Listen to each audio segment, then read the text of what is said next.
बताते हैं कि कितना कमाते हैं, क्या कमाई बताते हैं अपने? 10,000 10,000। भेजते हैं कुछ पैसा घर पे? भेजे छे। कितना? 10,000 पूरा कमाते पूरा भेज देते हैं? कमाए 18,000। अच्छा, कमाते 18,000, 10,000 आपको भेजते हैं। 10,000 लगा।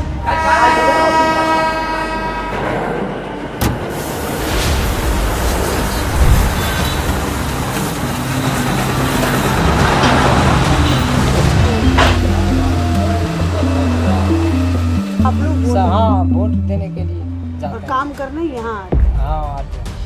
आंटी जी, बिहारियों की जिंदगी दिखाने आई। ले जाओ ना अपने घर को। ये इज्जत है बिहारियों की दूसरे प्रदेशों में। मतलब इनको ये विश्वास है कि इनके पति जिस भी हालत में रह रहे होंगे अच्छे से रह रहे हैं। ये मेरे पीछे आपको भारत का संसद दिखाई दे रहा होगा और इस संसद के सबसे ऊपर है अशोक स्तंभ, जो बिहार की विरासत को बताता है, उस समय के सबसे बड़े राज्य मगध के बारे में बताता है। और इसी संसद के अंदर करीब 40 सांसद बिहार से आते हैं, जो एक छोटा मोटा नंबर नहीं होता है। और देश में 4 कैबिनेट मिनिस्टर भी बिहार के हैं, जिसमें food processing minister mister Chirag Paswan भी शामिल हैं। लेकिन उसे बिहार की एक सबसे बड़ी परेशानी है माइग्रेंट लेबर की, पलायन की, जिसको आज तक नहीं सुलझाया गया है।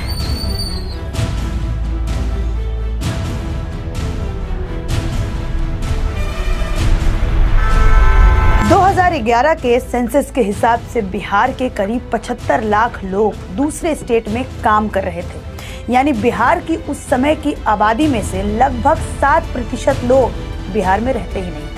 और करंट एस्टिमेट के हिसाब से भारत में 6.5 करोड़ माइग्रेंट वर्कर हैं, जिसमें से 14% यानी 90 लाख लोग बिहार से आते हैं। ये लोग कंस्ट्रक्शन वर्कर से लेके factory worker, rickshaw puller, delivery boys और सिक्योरिटी गार्ड तक हर वो काम करते हैं जो शायद आप और मेरे जैसे ज्यादातर लोग करना पसंद भी नहीं करेंगे। बिहारी मजदूर बिहार की समस्या तो हैं, लेकिन दूसरे राज्यों के लिए ये बहुत बड़े एसेट साबित होते हैं। लेकिन इन एसेट्स के साथ दूसरे राज्यों में कैसा बर्ताव होता है, ये आज मैं आपको इस वीडियो के अंदर दिखाऊंगी। जितने बैग दिख रहे होंगे उतने लोग यहाँ रहते हैं। मतलब 1 2 3 4 5 6 बैग यहाँ पर दिख रहे हैं। और सिलेंडर भी आपको दिखेगा। ये देखिए, 1 चूल्हा 2 चूल्हा, ये आपको ये दिखेगा, जो ये बताता है कि इस कमरे का पार्टीशन होता है और लोग यहाँ पर हिस्सा बांट। जब मैं माइग्रेंट लेबर के साथ समय बिता रही थी, जब मैं उनके साथ घूम रही थी, जब मैं उनके जीवन को और नजदीक से समझने का प्रयास कर रही थी, तो मुझे उसी सिलसिले में राजू भाई टकराए। आपको मैं ढूंढ रही हूँ इतने दिनों से। मैं कहीं पे काम में फंस गया, देखते हैं ऐसा अभी तुरंत आपके सामने मिल रहा है। चलिए हमारे काम अभी आए हैं आप काम करके? क्या करेंगे? अरे बाप रे, 10 बजे आप काम करके आए हैं। चलिए पहले हमारे कमरे का दृश्य देखिए कैसे रह रहे हैं। जो 8 साल पहले बिहार से दिल्ली आए अपना जीवन स्तर सुधारने के लिए, अपने परिवार का पालन पोषण करने के लिए, लेकिन उनके साथ क्या हुआ वो आप देखिए। जब वो मुझे अपने घर लेकर गए तो क्या हुआ, जरा आप इस वीडियो के अंदर देखिए। कितना घंटा आज काम किया राजू भाई? आज नाइट नहीं लगता था, तो थोड़ा काम मशीन गड़बड़, आराम से मशीन थोड़ा गड़बड़ चल रही थी। हाँ। तो उसमें बाधित हो गई, उसका काम गच लिए तो पूरा करना था। पूरा करना हाँ, पड़ा। पूरा करना था। अभी तो शाम को पैसे देगा। शाम को पैसा? हाँ, पैसे देगा। तो आज पूरे दिन में कितना मजदूरी हो गया?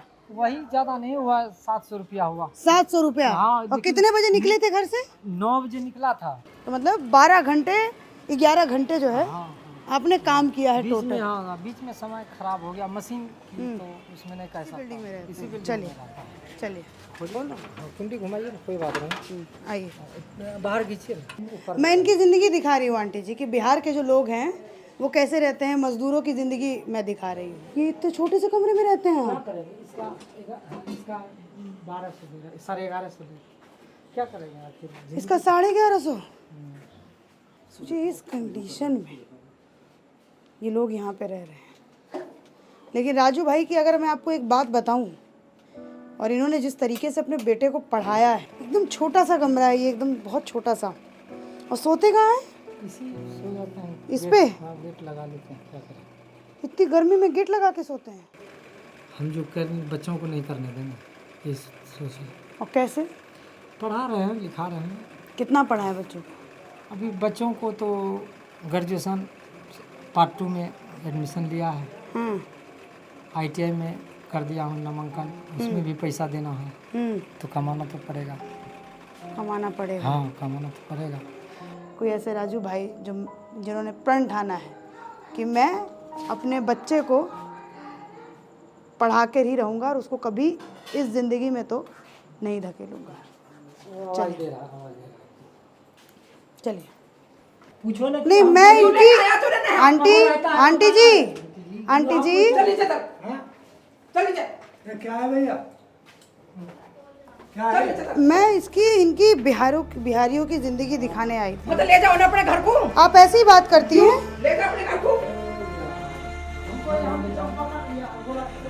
नहीं तो जो पूछना जो बताना तो बाहर में ये इज्जत है, ये इज्जत है क्या ऊपर ले जाने का बिहारियों की दूसरे प्रदेशों में। ये इज्जत है। कैमरा बंद कर दे। नहीं, एक सेकंड। नहीं, कैमरा रखो एक सेकंड। ये साले वाले क्या है? कैमरा क्यों चला रखा है? एक सेकंड रुको ना। किसी घर में चलाने का रखो मतलब क्या? किसी घर में कैमरा चलाने का? एक बात बताइए भैया, नहीं, कैमरा चलाने का मतलब क्या है? Private property. फकिंग ज्यादा ना बोलो।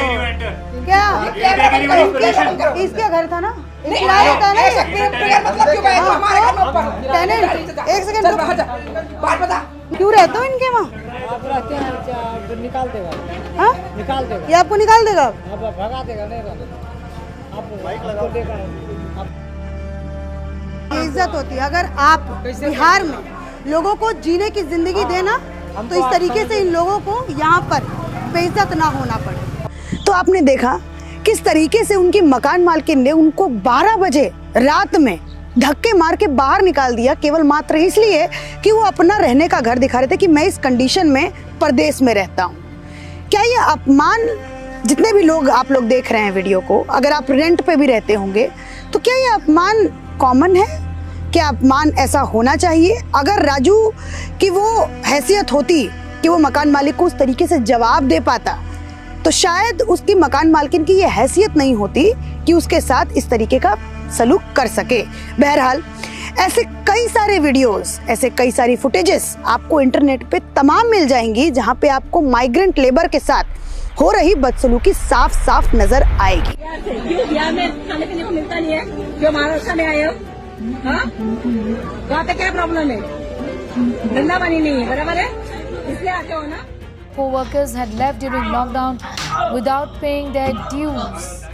मैं बिहार के मुजफ्फरपुर जिले से हूँ और ये कर्नाटक दुकान में मैं काम करता हूँ और हम बिहार से, हम हिंदी वालों के साथ इतना प्रॉब्लम होता है। I am not getting the situation of Bihar is actually up. कहीं पे काम करते हैं आकर गाली देता, माँ बहन को गाली देता। पड़ रहा है ना, तो गवर्नमेंट का पूछ नहीं सकता वहाँ का? हाँ, वहाँ का जो मुख्यमंत्री है वहाँ का झक मारा है वहाँ पे वो। तो क्या इन नेताओं को ये चीजें समझ में नहीं आती, दिखाई नहीं देती? ये केवल मात्र राजू की कहानी नहीं है कि वो इस अपमान, तिरस्कार और ऐसे अभाव में जिंदगी जीने को मजबूर हैं। राजू जैसे करोड़ों लोग दिल्ली, बंबई, सूरत, तमाम ऐसी जगहों पर रह रहे हैं और किस अभाव में अपनी जिंदगी बिताते हैं, ये भी आपको देखना चाहिए। ये जो आपको छोटा सा पीछे गुसलखाना दिख रहा है, इसको गुसलखाना बोलते हैं यहाँ पर, इसमें 15-20 लोग जो है इसी अवस्था में शौचालय करने जाते हैं, शौच करने जाते हैं।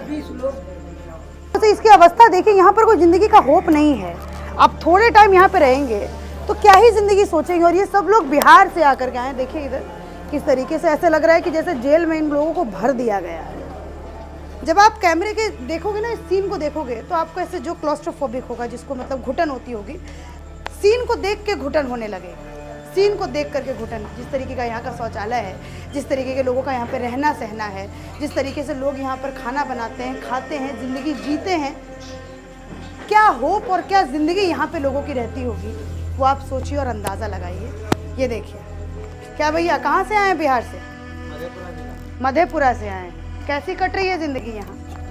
तो नरक के जैसे है ना, क्या है? नरक जैसा है और क्या है, इतना में हम लोग को घर में समझिए कि ऐसे पड़ा रहता है, मगर इसमें 4-5 आदमी देख रहे हैं। 4-5 आदमी। और क्या तो गुजारा छोटे से कमरे में कितना लोग रहते हैं? 4 आदमी। 4 आदमी। और सोते कैसे हैं भैया? यहाँ तो घुटन हो रहा है। इसी में खाना बनाते हैं, इसी में सोते हैं। ये देखो, ये बच्चा मुझे लग रहा है 15-16 साल का। कितने साल उम्र है भाई? 18 साल हो रहा है। 18 साल। कितना साल से मजदूरी कर रहे हैं? 2 साल से। मतलब जब ये 16 साल का था, जब से ये मजदूरी कर रहा है। क्यों मजदूरी करने आए बाबू? कहाँ से हो रहने वाले? बिहार से, पूर्णिया जिला से। पूर्णिया जिला से। क्या जिम्मेदारी एहसास हो बाबू ऐसा? अरे घर बनाना है, क्या जिम्मेदारी रहेगा? घर बनाना है, 2 बहन है, उसका शादी करना है, बस हो गया। 2 बहन है, अपना शौक पूरा करना है, और क्या करेंगे? शौक क्या है तुम्हारा? शौक क्या रहेगा? घर और बनाएंगे, बढ़िया घर द्वार बनाएंगे। शौक क्या रहेगा? ये ऐसे ये लोग क्यों रहते हैं? तुम्हारा घर भी ऐसा है? नहीं, मजबूरी है इसलिए, ये सब पैसे लिए ना। मजबूरी है? हाँ, अब मजबूरी नहीं रहते तो यहाँ पे आते हम क्या? तुम भी बिहार से हो? हाँ, हम भी बिहार से। इतने अभाव की जिंदगी, परिवार से महीनों दूर, बच्चों से महीनों दूर, कोई अपना दूध पीता बच्चा छोड़ करके आया है। सोचिए, इतने अभाव में जिंदगी जीना पड़ता है। ये अपना गांव, अपनी मिट्टी छोड़ करके दूसरे शहरों में आते हैं। तो एक सवाल मैं सोचने पे मजबूर हो गई कि आखिर ये मजदूर दूसरे शहरों में जाते ही क्यों हैं, जब इतनी कठिन इनकी जिंदगी उन शहरों में है। तो इस बात को समझने के लिए मैं बिहार गई।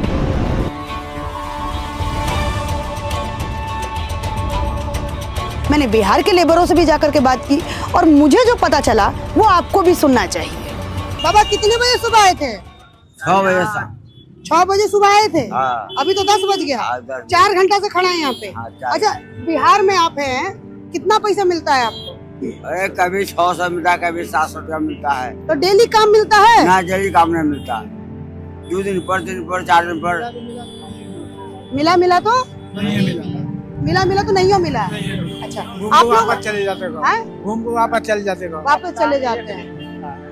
हफ्ता में एक दिन। सुबह 5 बजे 6 बजे से आते हैं, यहाँ 10 बजे तक रहता है। किसी दिन काम मिलता है, किसी दिन नहीं मिलता। अच्छा, मुझे एक बात बताइए, जैसे मैं तो दिल्ली, बम्बई, हर जगह मैंने देखा तो लेबर चौक तो रहता है, लेकिन वहाँ पे बिहारी रहते हैं। हर जगह आप मुझे बिहारी देखने को मिलते हैं। तो आप लोग बाहर नहीं गए, यहीं रहे? नहीं, बाहर भी गए हैं, दिल्ली गए हैं, हाँ। जम्मू कश्मीर गए हैं, हाँ। अहमदाबाद गए हैं, बेंगलोर गए हैं, हाँ। सब जगह ऐसा कोई सा नहीं। गुजरात गए हैं, बॉम्बे गए हैं, सब जगह गए हैं। रोज काम ना मिलने की मजबूरी, कम मेहनताना मिलने की मजबूरी इन मजदूरों को इन बड़े शहरों में अपनी तरफ खींचती है। ये बिहार का लेबर चौक है, जिसमें मुझे, जब मैंने इन लोगों से बात किया तो मुझे ये बात समझ में आई कि हम दूसरे प्रदेशों में जाते हैं, बेइज्जत होते हैं, लेकिन अगर हमारे यहाँ रोजगार हो जाए तो हम अपना प्रदेश छोड़ के नहीं जाएंगे, क्योंकि कम से कम अपमान का घूंट तो हम लोगों को पीना यहाँ नहीं पड़ता। और अगर इनको काम मिलने लगे बिहार में, तो ये मजदूर अपना गांव, अपनी माटी छोड़ करके कभी वापस इन शहरों में जाएंगे नहीं। और शायद अगर ऐसा हो जाए तो बड़े बड़े शहरों की अर्थव्यवस्था भी डगमगा सकती है। जब मैंने इनसे पूछा कि जब आप दूसरे शहरों में जाते हैं तो अपमान का आपको सामना करना पड़ता है, लोग क्या क्या बातें आपसे कहते हैं, तो ये भी आपको सुनना चाहिए कि उन मजदूरों ने मुझसे क्या कहा। यहाँ पे क्या आप लोगों को उस अपमान को झेलना पड़ता है? कि यहाँ पे अपमान होता है? अपमान नहीं होता है। अगर बिल्डिंग बनाने का या फिर कुछ फैक्ट्री बनाने का काम मिल जाए तो क्या कभी बाहर जाएंगे? कभी नहीं जाएंगे, कभी नहीं जाएंगे। सबसे पूछती हूँ मैं, क्या बाहर जाएंगे? नहीं जाएंगे।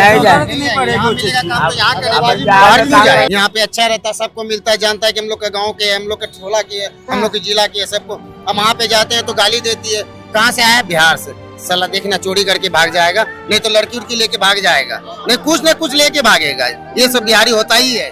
लेकिन सवाल यहाँ पर ये उठता है कि क्या ये सारी बातें इन नेताओं को नहीं पता, जो इतने सालों से बिहार की राजनीति में है? जात पे ही वोट देते हैं ना, कैसे सुधरेगा? सुधरेगा यहाँ का, हमारा देश का जो प्रधानमंत्री है वो सब सुधारेगा, मुख्यमंत्री है वो सब सुधारेगा।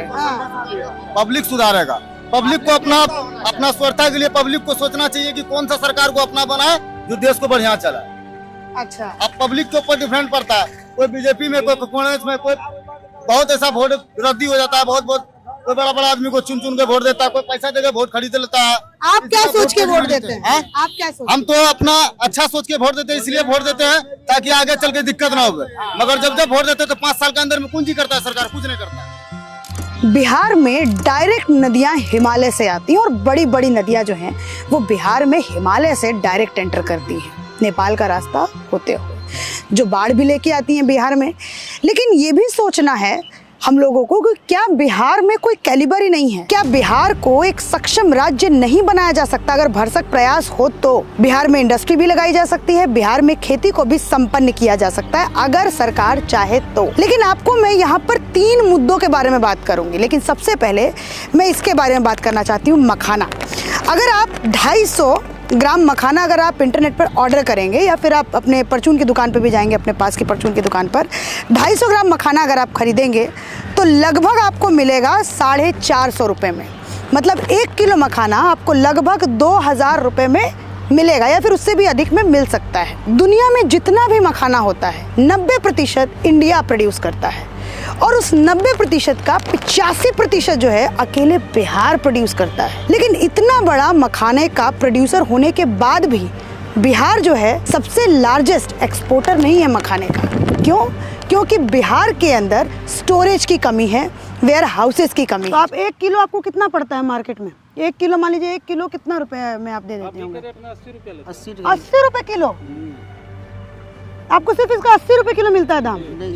वो क्या 8 किलो देंगे तो 5 किलो का पैसा मिलेगा, और 8 किलो देंगे तो सिर्फ 5 किलो का पैसा मिलेगा। जब हमको बाजार जाते बोलते हैं ना कि खेत छोड़ को भागना ही पड़ेगा, हाँ गिरानी हो गया, 1 लाख से ऊपर खर्चा हो गया। इसमें किसान को हम देंगे कि पैसा देंगे? हम लोग रोते हैं, क्या करेंगे? बोलता है सरकार सब्सिडी देगा, फलना देगा। लोग इसकी कोई MSP है कि नहीं मखाने की? कुछ नहीं, कुछ नहीं, कुछ नहीं है, कुछ ही नहीं है। रेट तय नहीं है, कुछ नहीं, मार्केट में औने पौने दाम पर मखाने को खरीदा जाता है और जो रेट लगाएगा व्यापारी। रखने का चीज नहीं है, कोई गोदाम में कोई मार्केट में हम धरेंगे कहीं कुछ में रख नहीं सकते। इसको जैसे बेचना ही पड़ेगा। धान तरह नहीं है, गेहूं तरह नहीं रख सकते। इसको जैसे उकला पानी का दाना है, नहीं बेचेंगे तो खराब हो जाएगा। ये सीमांचल का सोना है जो औने पौने दाम में अभी मिट्टी के दाम पे खरीदा जा रहा है। काला हीरा विदेश में इसका दाम है, हम लोग जो जाते हैं हमको कोई दाम नहीं। विदेश में इसका बोला भी जाता है सीमांचल का काला हीरा। आप भी खेती करते हैं इसका? हम लोगों का हाथ देखिए किस तरीका से, खाना भी नहीं खा और कोई चीज पकड़ भी नहीं सकते, इतना काटा होता है इसमें। और लोग बाहर से आके यहाँ पे 400 करोड़ की व्यापार कर रहे हैं, कंपनी तैयार कर रहे हैं। ये तो मैंने मखाने की बात की कि मखाने का इतना बड़ा प्रोडक्शन होने के बावजूद बिहार के अंदर उसको एक एसेट नहीं बनाया गया है। आपको ये भी जान के हैरानी होगी कि जैसे पंजाब कृषि को उन्होंने अपना हथियार बना लिया है पंजाब ने, लेकिन बिहार में मखाने को सफेद डायमंड बोला जाता है, लेकिन आज तक उसका MSP तय नहीं है। सोचिए वहाँ के किसान कितने भोले हैं, इवन उनको ये तक नहीं पता कि मखाने को आप वेयर हाउसेज में स्टोर कर सकते हैं। ये तो एक फसल की बात है। अब दूसरे फसल की बात करते हैं। ये भुट्टा, ये जो कॉर्न है, इसका बिहार 5वां लार्जेस्ट स्टेट है इसको पैदा करने में। अब इस मक्के से हॉर्लिक्स बनाया जा सकता है, स्टार्च बनाया जा सकता है, कॉर्नफ्लेक्स बनाया जा सकता है, पॉपकॉर्न बनाया जा सकता है, जो आप और हम मूवी देखते हुए बड़े आराम से खाते हैं। लेकिन इसकी एक भी प्रोसेसिंग यूनिट बिहार के अंदर आज तक नहीं है। ये एशिया की सबसे बड़ी मंडी जिसका नाम है गुलाब बाग मंडी, जो बिहार के पूर्णिया जिला में आती है। यहाँ पर महीने में 1.5 अरब का व्यापार होता है और यहाँ पर देश में सभी स्टेट से, चाहे गुजरात, महाराष्ट्र, उड़ीसा, हर जगह से व्यापारी यहाँ आते हैं, अपना बड़ा बड़ा गोदाम लगाते हैं और यहाँ पर जो माल होता है उसको स्टॉक करते हैं। लेकिन यहाँ पर इस मंडी के अंदर मजदूरों की कमी है, इंफ्रास्ट्रक्चर की कमी है। अब यहाँ पर हम लोगों से बात करेंगे और समझेंगे कि इस मंडी में क्या कुछ कमी है और कैसे ये जो मंडी है वो मजदूरों की कमी के कारण अच्छे से व्यापार नहीं कर पा रही। एशिया की सबसे बड़ी मंडी है, ठीक। मुझे जैसे यहाँ पर पता चला कि यहाँ पर गुजरात, महाराष्ट्र, उड़ीसा, ऐसे जगह ऑल ओवर इंडिया का हर स्टेट के आदमी यहाँ पे आके काम करते हैं। हर स्टेट के आदमी आके काम करते हैं। इवन यहाँ से माल एक्सपोर्ट भी होता है, हमारे कंट्री से बाहर एक्सपोर्ट भी होता है। यहाँ से एक्सपोर्ट भी होता है और हमारे इंडिया का हर स्टेट आदमी आके यहाँ पे काम करते हैं। लाइक दैट राजस्थान हो गया, गुजरात हो गया, मुंबई हुआ, नासिक हो गया, MP हो गया, छिंदवाड़ा तक आदमी यहाँ पे काम कर रहा है, पार्टी वगैरह। तो क्या बोलोगा कि मजदूरी यहाँ करते हैं कि व्यापार करते हैं? व्यापार करते हैं। तो एक मुझे बात बताइए, जैसे ये सीमांचल इलाका है, यहाँ पे सबसे ज्यादा पलायन होता है क्योंकि बाढ़ की वजह से या फिर आप और भी गरीबी कह लीजिए उसकी वजह से, लेकिन सबसे ज़्यादा यहाँ पर मैं देख रही हूँ संसाधन है, जैसे कि अब मखाना यहाँ है, मक्का यहाँ है, तो फिर पलायन क्यों? जब मंडी भी यहाँ सबसे बड़ी है तो भी पलायन क्यों? 3 से 4 महीने का यहाँ सीजन होता है, जो इस तरह का काम होता है, उसके 3-4 महीने के बाद फिर सीजन ऑफ हो जाता है। व्यापारी सब का भी काम ठप हो जाता है, तो लेबर मजदूर क्या करेंगे? वो लोग को बाहर जाना पड़ता है, पंजाब गया, हरियाणा गया, वो लोग भी जाता है, धान कटाई वगैरह में जाता है। यहाँ पे जैसे आप लोग महाराष्ट्र वगैरह जाते होंगे तो वहाँ पे मैंने देखा कि अगर आलू उगाता है महाराष्ट्र तो उसके साथ साथ प्रोसेसिंग यूनिट भी बनाया हुआ है। तो क्या बिहार में यहाँ पे क्या है कि कोई चीज़ का जैसे प्रोसेसिंग यूनिट वगैरह जो है नहीं है, और ना कोई बैठाना चाहता है। हम लोग भी चाहते हैं बाहर से बड़े बड़े लोग हैं जैसे अडानी अंबानी सब है, यहाँ पे बड़ा बड़ा प्रोसेसिंग यूनिट, आपको ये सब क्या बोलते हैं, मिल फैक्ट्री वगैरह यहाँ पे बैठाएंगे तो यहाँ पे भी रोजगार बढ़ेगा, व्यापारी का काम का स्तर बढ़ेगा। हम लोग यहाँ से बाहर बाहर माल भेजते हैं, यहाँ बगल में माल भेजेंगे, दाम सही मिलना चाहिए, ये सब चीज़ यहाँ पे होगा। जगह भी है, हो क्यों नहीं पा रहा है? हो क्यों नहीं पा रहा है? इसमें क्या है कि लोग आना नहीं चाह रहे, सरकार का भी कुछ है इसमें कमजोरी। अगर ये हो जाता तो क्या होता बिहार? अभी हो जाता बिहार बहुत आगे रहता, बहुत आगे रहता बिहार।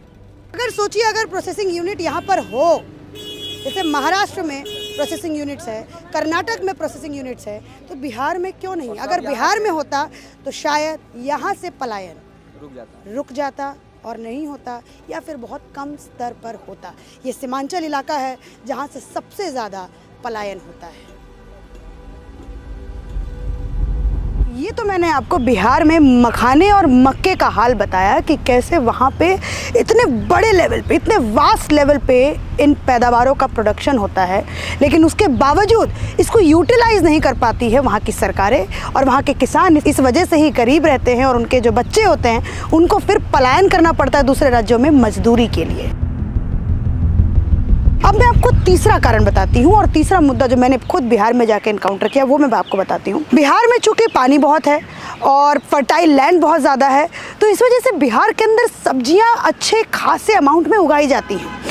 लेकिन अगर आप इंफ्रास्ट्रक्चर देखेंगे कि एक सरकारी मंडी में किस तरीके से किसान अपनी फसल को ले जा रहा है मार्केट तक, तो आप खुद हैरान रह जाएंगे कि आज ऐसा भी हो सकता है क्या। ये पटना का हरियाली सब्जी मंडी है, और ये ऐसा वैसा मंडी नहीं है, ये ऑथराइज सरकारी मंडी है जहाँ पे आपको ऐसे तिरपाल दिखेंगे, मतलब प्रॉपर नहीं है। फिर उसके बाद आपको इम्प्रॉपर दुकानें दिखेंगी। यहाँ पे किसान अपना पैदावार लाता है, फिर ये मार्केट में लोगों तक जाता है। अब मैं आपको एक बात बताती हूँ, आज से 8 साल पहले सरकार के द्वारा, सेंट्रल गवर्नमेंट के द्वारा एक स्कीम लाई गई थी जिसका नाम था प्रधानमंत्री किसान संपदा योजना, जिसके तहत किसानों को ये छूट दी गई थी कि आप 5 करोड़ तक की लागत का आप फूड प्रोसेसिंग यूनिट अपने खेतों के पास ही लगा सकते हैं, जिसमें सरकार 35% का सब्सिडी देगी। अब मैं इसका आपको खेल समझाती हूँ कि इस योजना से क्या हो सकता था और बिहार कैसे संपन्न और बिहार कैसे अच्छा हो सकता था। आपको ये आलू दिख रहा है उस तरफ, आई जब मैं गुजरात इलेक्शन कवर करने गई तो ये आलू के खेत मैंने देखे, और साथ में मैंने इस आलू से बनने वाले प्रोडक्ट जैसे कि चिप्स हो गया, वेफर्स हो गए, इन सबको बनने वाले वहाँ पे प्रोसेसिंग यूनिट्स देखी खेतों के साथ साथ। गुजरात के अंदर पूरे देश का 5 से 6% तक का आलू उगाया जाता है, लेकिन आप हैरान होंगे कि गुजरात के अंदर ये जो आलू के प्रोडक्ट्स बनते हैं, जो आप लेस चिप्स वगैरह खाते हैं, इसका 80% तक की जो यूनिट्स है, जो प्रोसेसिंग यूनिट्स है, वो गुजरात में लगी है। गुजरात के लोगों को इसका फायदा होता है। सोचिए अगर बिहार में कुछ ऐसा होता, आप इस सरकारी मंडी की हालत देख के मैं आपको बता दूं कि यहाँ पे इंफ्रास्ट्रक्चर का क्या हाल होगा, आप खुद अंदाजा लगा सकते हैं। ये एक सरकारी मंडी है जिसमें प्रॉपर रास्ता नहीं है, और ये पटना राजधानी के अंदर है जिसमें प्रॉपर रास्ता नहीं है। यहाँ पे डायरेक्ट बड़े किसान जो है वो अपना ट्रक लेकर के नहीं आ सकते, क्योंकि इतना बड़ा रास्ता नहीं, इतना बड़ा पैसेज नहीं है। 2025 के भारत में क्या ऐसा संभव है, ये आप खुद सोचने पे मजबूर हो जाएंगे जब आप देखेंगे कि एक जो किसान है वो पटना से उसका घर करीब, मान लीजिए पटना की मंडी से जो वो अपना पैदावार लेके आ रहा है, उसका डिस्टेंस केवल मात्र 5 से 6 किलोमीटर है। ये गंगा मैया है, गंगा मैया के उस तरफ है किसान जो अपनी खेती बाड़ी, जो उपजाऊ जो उनकी चीज़ें होती है, जो सब्जियां जो उगाते हैं, वो ऐसे ही इसी कंडीशन में ऐसे नाव से उतरते हैं, अपना बोझा सर पर उठाते हैं और ऐसे करके फिर पटना सिटी के अंदर जाते हैं सरकारी मंडियों में अपना वो करने। तो मैंने इनसे पूछा कि भाई साहब देखिए डर लग रहा है क्योंकि चिकनी मिट्टी है पूरी, आप लोग रोज ऐसे ही चलते हैं? प्रैक्टिस हो गई होगी आप लोगों को, तो ऐसे बोझा लेके जाते हैं भैया? प्रैक्टिस क्या है, मजबूरी है जी। ऐसे कितने किसान आते हैं भैया प्रतिदिन यहाँ से? अभी 200-500 200-500 जी। और किसी का ध्यान नहीं जाता इस तरफ? कोई का ध्यान नहीं। नाम क्या है आपका? गणेश कुमार। गणेश कुमार, अच्छा। इधर आते हैं, ये सब सब्जी जो है इस नाव पे लेके आते हैं, इस नाव पे। ये देखिए बिहार के किसानों का ये हाल है। बाबा कहाँ से आ रहे हैं आप? हम आ रहे हैं दियरपुर से। दियरपुर से, गंगा के ऊपर से? गंगा से ऊपर से आ रहे हैं। क्या क्या तकलीफ होता है? सब्जी कहाँ लेके जा रहे हैं? अंटा घाट। अंटा घाट वो सरकारी मंडी जो है। क्या क्या तकलीफ होता है बाबा आप लोगों को? बहुत तकलीफ है। क्या क्या तकलीफ? लेके आना है, जाना है, माथा पर ढो के लेके आना जाना होता है। अगर कोई मान लीजिए कोई सुन रहा है, सरकारी अधिकारी या फिर कोई भी सरकार का कोई व्यक्ति जो आपकी समस्याओं को सुधार कर सके, तो क्या बोलना चाहेंगे उन लोगों से? क्या चाहते हैं, मांग क्या है आपकी? और हम लोग के तो पीपा पुल बना देता तो आने जाने में बहुत आसान हो जाता। पीपा पुल भी बना देते तो 9-10 बज रहा है भैया ना, 10 बज रहा है तो आपको कम किसान दिख रहे हैं। सुबह रेला लगा रहता है यहाँ पे, मतलब बहुत सारे किसान रहते हैं। इस तरीके से बिहार के किसान अपने पैदावार को उगाते हैं, खेती करते हैं और फिर इस तरीके से मंडी में लेके जाते हैं। तो ये इंफ्रास्ट्रक्चर है 2025 के बिहार का। और आप इससे समझिए, ठीक है, कि इनकी कितनी मेहनत, कितने दिन उन्होंने लगाए होंगे खेती करने में, सब्जी को उगाने में। एक बैलेंस बिगड़ा और सबका सब बर्बाद। एक और नाव आई है, एक और नाव है, देखिए घाट पे 16 आदमी डूबा है। 17 आदमी इस घाट पे। कलेक्ट्रेट घाट, अंटा घाट के सामने 17 आदमी डूबा। इसके लिए बिहार सरकार जिम्मेदार है, हम पब्लिक नहीं है। यदि बिहार सरकार में अच्छा होता तो इसको सुविधा देता। देखिए पानी बढ़ गया, इसमें लहर तूफान है, अब तो नाप नहीं किए हैं, एक बार चल कर बीच में देखिए, अब इतना नाव डोलता है कि अनलीगल आदमी का प्राण छूट जाएगा और इसमें कोई सुविधा नहीं है। तो इसके अलावा कोई रास्ता नहीं है? कोई रास्ता ही नहीं है, एक ही रास्ता है, यही रास्ता नाव। और नाव से नहीं जाएगा तो वहाँ से आटा चावल कहाँ से लाएगा, खाएगा कहाँ से, कमाएगा नहीं। तो इसलिए पुल की सुविधा बहुत जरूरी है। मतलब उस तरफ का जो पूरा गांव है, हाँ, वो मान लो किसी को अस्पताल वगैरह जाना हो तो नाव से ही जाएगा। अस्पताल भी नाव से आना होगा। उसके बाद पैदल यहाँ से मिलो पैदल चलेगा। हाँ। यहाँ से देखिए कम से कम 4 किलोमीटर है ना। हाँ। कलेक्ट्रेट, वहाँ तक पैदल चलना पड़ता है। अभी सही बोल रहे हैं? हम सही बोल रहे हैं।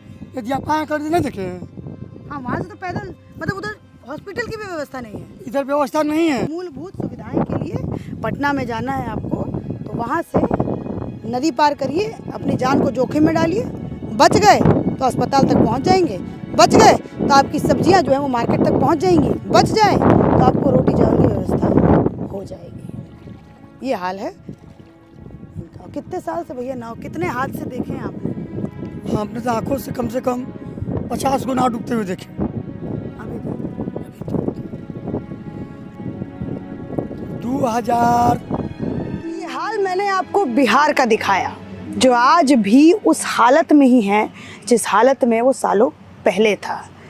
आज बिहार के पास किसी भी राज्य को अगर आप मुझसे पूछें या फिर आप अगर किसी बड़े इकोनॉमिस्ट से भी पूछें कि किसी भी राज्य को संपन्न बनाने के लिए क्या क्या चीज़ चाहिए होती है, तो सीधा सीधा वो कहेंगे वर्कफोर्स, लेबर, लैंड और पैसा लगाने वाले पूंजीपति। तो आपको इन तीनों का आंसर मिलेगा। बिहार के पास लैंड भी है, ज़मीन भी पर्याप्त मात्रा में है, लोग भी हैं जिसका वो सप्लाई पूरे देश भर में करता है, माइग्रेंट लेबर का। इसमें बिहार अव्वल दर्जे पर है, एक्सपोर्टर के तौर पे, माइग्रेंट लेबर का एक्सपोर्टर के तौर पे बिहार अव्वल दर्जे पे है। लेकिन अपने राज्य को संपन्न बनाने में ये नेता कमज़ोर हो जाते हैं और बिहार के पास सब कुछ होने के बावजूद आज बिहार इस हालत में है कि अगर आप गूगल पे सर्च करें कि देश का सबसे गरीब राज्य कौन है तो आपको बिहार मिलेगा। देश में सबसे खराब जीडीपी किसकी है तो आपको बिहार मिलेगा। देश में किसके नागरिकों की स्थिति सबसे दयनीय है तो आपको बिहार मिलेगा। और देश में किन मजदूरों को गाली के तौर पे बुलाया जाता है तो आपको बिहारी मिलेंगे। आप खुद सोचिए, क्या ये शॉकिंग नहीं है? जो लेबर हैं वो उड़ीसा से भी आते हैं, वेस्ट बंगाल से भी आते हैं, बिहार से भी आते हैं, यूपी से भी आते हैं और झारखंड से भी आते हैं, लेकिन गाली केवल मात्र बिहारी बन के रह चुके हैं। तो ये अपने आप में एक शॉकिंग बात है। जब मैं इस वीडियो को बना रही थी, इस डॉक्यूमेंट्री को बना रही थी, तो ये सब कुछ मैंने देखा दिल्ली से बिहार तक का सफ़र तय करने में, कि कैसे वहाँ के लोगों को भी अब समझना होगा कि आपको जात से ऊपर उठ के वोट देना होगा। ऐसी बात नहीं है कि जाति केवल मात्र बिहार में है, दूसरे राज्यों में भी, दक्षिण के राज्यों में भी जाति एक प्रबल मुद्दा है, लेकिन उससे पहले वो लोग अपनी डेवलपमेंट को भी रखते हैं।